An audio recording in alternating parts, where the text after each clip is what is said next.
अगली VVIP seat का हम रुख करेंगे और यहां पर भी भोजपुरी स्टार हैं जिनकी किस्मत दांव पर है। अब बात आजमगढ़ की।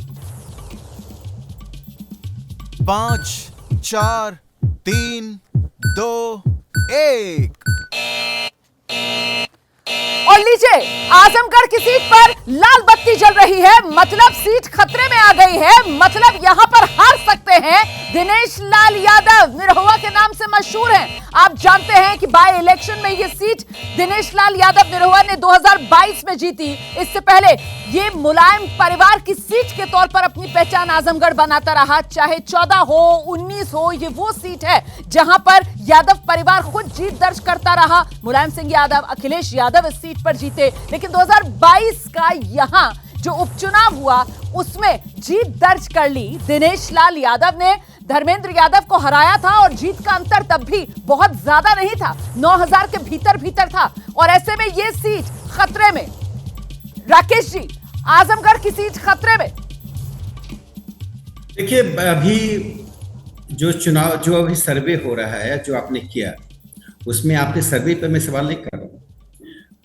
किसी सांसद के बारे में लोगों की क्या राय है, लेकिन मैं दो बात यहाँ कहना चाहता हूँ जो चुनाव वास्तव में आई।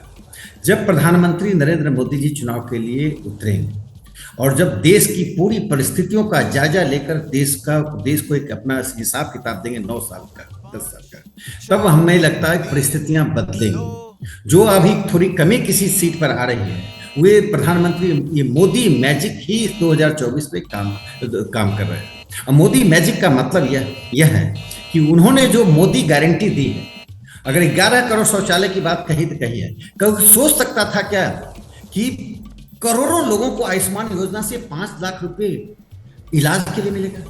कोई सोच सकता था क्या पूरी दुनिया के इतिहास में कह रहा हूं, द्वितीय विश्व युद्ध से लेकर आज तक सभी देशों को, अफ्रीका के देश से लेकर यूरोप के देशों तक, जहां 81 करोड़ 35 लाख लोगों को 2 जून तक लगातार राशन मिले। प्रधानमंत्री की जो एक गारंटी है, उस गारंटी के को लाभार्थी की जाति पैदा की है, जो प्रधानमंत्री जी ने कहा अब कोई जाति नहीं, अब जाति जुआ की, जाति गरीब की, जाति किसान की, जाति महिला की।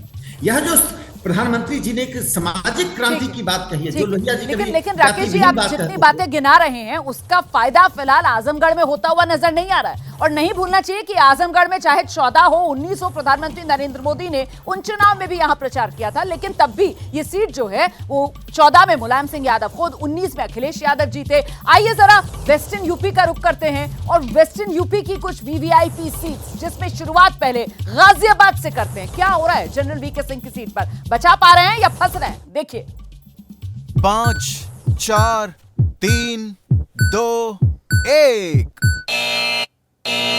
और लीजिए, ऑरेंज बत्ती यहां पर जलती हुई नजर आ रही है। जनरल वीके सिंह गाजियाबाद की सीट 14-19 पे लगातार इस सीट से जीत रहे हैं और ऑरेंज बत्ती जलने का मतलब यह है कि ठीक ठाक अंतर से वो इस सीट पर जीत दर्ज कर सकते हैं। गाजियाबाद के बाद बात करते हैं एनसीआर में ही आने वाले उत्तर प्रदेश के एक और शहर नोएडा की। नोएडा लोकसभा सीट पर महेश शर्मा की साख दांव पर लगी हुई है, गौतम बुद्ध नगर। और वहां क्या रह सकता है मामला, ये समझिए। 5, 4, 3, 2, 1।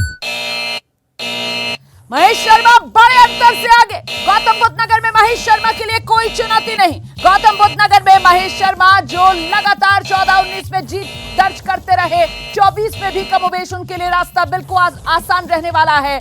जैसे ही घड़ी का काटा दोपहर 2:30 पे आए, बबीता जी का दिल सास बहू साजिश के लिए मचल जाए।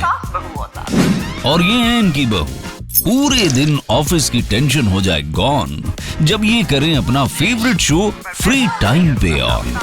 इनकी तरह आप भी देखें अपना फेवरेट शो अपने टाइम पर और डाउनलोड कीजिए एबीपी लाइव ऐप अपने स्मार्ट टीवी पर।